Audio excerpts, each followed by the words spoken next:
สวัสดีอาจารย์น้องคันธิดาจะซีซูหนูจะมาสาธิตก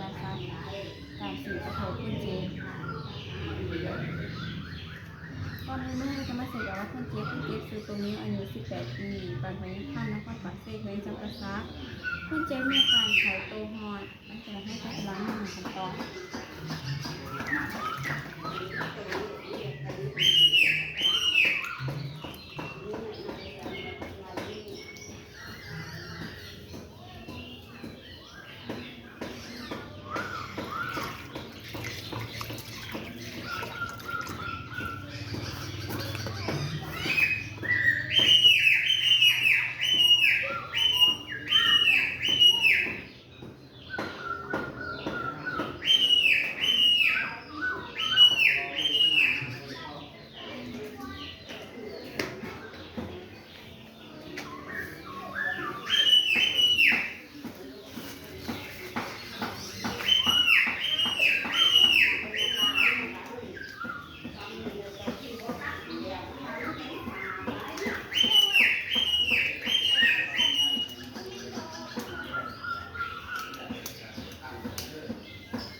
แบ่งกระโปงกันเลยกระโปงแบ่งออกเป็น4ส่วนคือเริ่มแต่กระดูกอ่อนข้างหาสับกอมแล้วสับกอมหากกซีดเลยตามหอยขับกลุ่มด้านนอกแบ่งแต่กระดูกอ่อนข้างหากกขาบริเวณที่จะซักเป็นรูปแบบ4ที่ถึงด้านนอก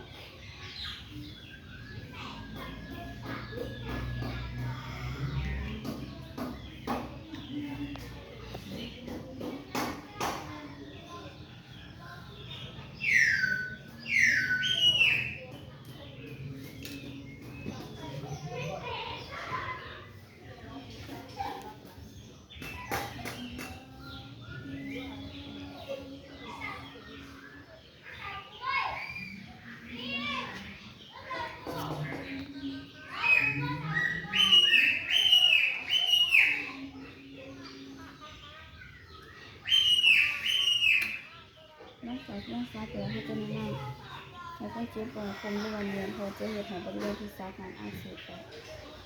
แล้วได้คนเจ็บพักผ่อนได้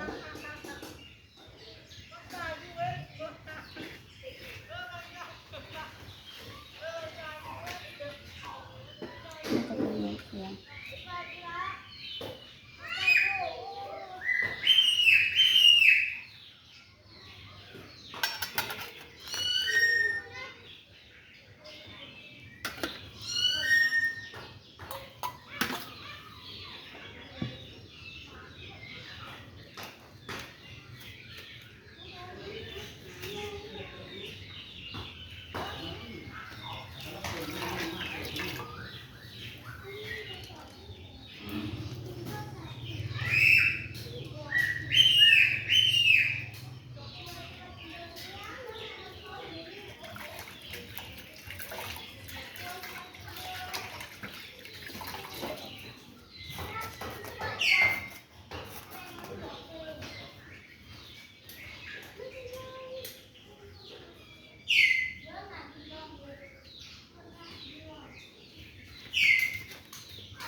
หลังจากที่ซักแล้วเขาก็จะมาบันทึกโมงบันทึกเวลา